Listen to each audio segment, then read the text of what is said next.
Really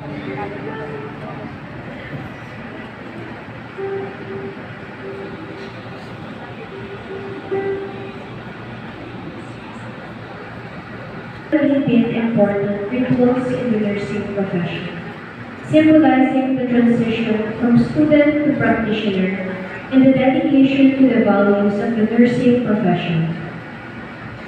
The tradition of capping and pinning ceremonies dates back to the 1800s when nursing was a highly respected profession.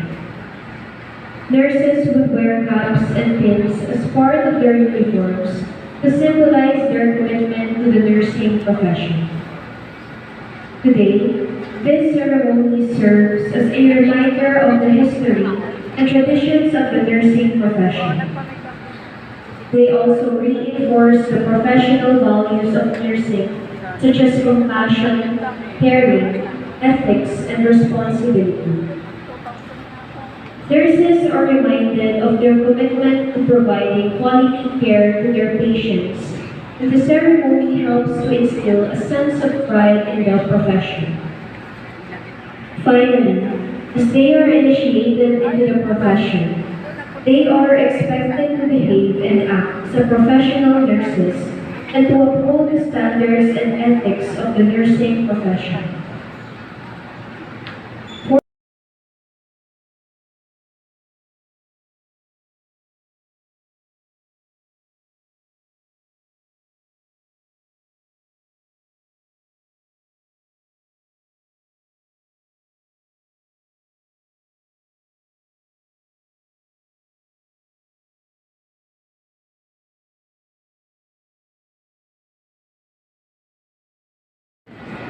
Pero sabi ko sa kanya, of course, it is not only about it. The symbols that we are going to use, that's going to be put on you, would mean a lot, would tell a lot. Time will come that you will be the future people who would extend their cares to others. And I think it cannot be measured by any salary. And I think it cannot be measured by any amount. You cannot measure how much a person cares. You cannot measure how much a heart would tell that I care for this person. And remember, my dear brothers and sisters, our mind tells us what to do, but our heart will always show our love. And why do I tell this? You know, I would like to share a personal story. When I was still a seminarian who wanted to become a priest, and my thoughts that when you become a priest, it is automatically that you are going to receive the office to listen to confessions or to hear confessions. In other words, I thought, kapag naging pari ka na, automatic, hindi ka naman pakumpisan. Ito nasa isip ko. Pero hindi pala. When I was still in seminary, especially during my last years of formation in the seminary, meron pa kami exam sa pagpapakumpisan. Meron pa kami exam kung paano magpakumpisan. Meron pa kami exam kung paano yung sasabihin namin sa ibang tao, especially during the time when people would come to us and receive the sacrament of confession. Meron din exam pala yun. So, we had our subject, especially as regards to the sacrament of confession. Then our professors would always tell us from time to time that we are going to have practice confession. And why do I mean by this? That we seminarians would practice the confession while the going to be nurses. You know the technicalities. You know what to apply, especially when you are going to be assigned to hospitals to start your duty. You know the rules. You have studied that. The medical ethics. You have studied that in the classroom, provided by your faculty, professors. You have your knowledge, you have your intelligence. Pero sana, may puso din kayo. Pero sana, yung puso ninyo, kasi ito lang ang magpapakita ng haba, compassion. Yung puso lang ang may kakayanan niya. The mind cannot do that. The mind will tell you this. But only the heart could feel. So sana, in time, when you become nurses, and also to everybody here working in the medical field, you know, it's not an easy task. Minsan na ang hirap eh, di ba? Bakit? Minsan naaalagahan mo yung ibang tao, pamilya natin hindi eh. Minsan naaalagahan mo yung ibang tao, at naladala mo ng gamot, yung ibang tao, naladala mo yung si patient, in that room, 501, 502, ano? Naladala mo yun eh. You could care. I remember St. Helena, when he discovered the relic of the true cross. Along with it, she also discovered the nails.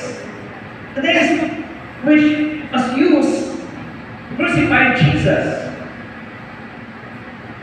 Medical professions, nurturing the pride of professional living and fostering a commitment to both knowledge and humility in our future healthcare leaders. Today marks another milestone in their academic journey as they transform into the compassionate leaders of tomorrow. And it's an honor that we are all gathered here today to witness and celebrate this momentous occasion with them, along with our distinguished guests. Let us join in celebrating as these students embody the spirit of service, realizing their potential, and uphold the values of profession with pride and integrity. To this momentous event, may I call on the La Constellation University Vice President for Academic Affairs, Dr. Divina Ann M. Yusebu. Our LCUP community of sisters, the Dean of the College of Allied Medical Profession, Dr. Significant research initiatives. He is the founding dean of the College of Medical Laboratory Science at our Lady of Fatima University and has brought transformative changes to the Philippine Association of Schools of Medical Technology and Public Health, where he is now serves as a newly elected president. His influence extends beyond the Philippines as a Secretary General of the ASEAN Associations of Schools of Medical Technology. He has also recently honored our dignity and sanctity of life. The cup and pin symbolizes our dedication to the professions and the oath that you take to serve others selflessly. And the candle may be served as a source of light, representing your commitment to be the beacon of hope and care for those who need in most of the time. As you go later on, these symbols, remember that you are not just entering the profession, but you're entering a vocation. A vocation, a calling, wherein you will be trusted with the lives of others. This is both a great honor and profound responsibility. Definitely, the journey ahead, most especially the third year and the internship, is filled with a lot of challenges.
have called us, Father, to be your servants of love and instruments of compassion, and we say yes to you.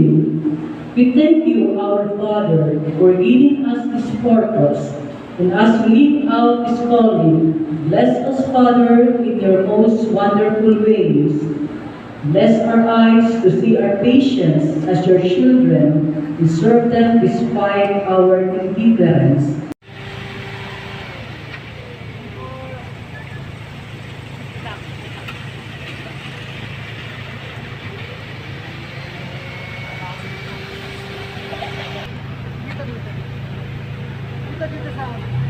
Yan, okay. Nakita ko yung yan, okay. Wait lang. One, two, one more. Bakit tawakin eh? Jump shot! Sabay. One more jump shot. One, two, go, jump, go!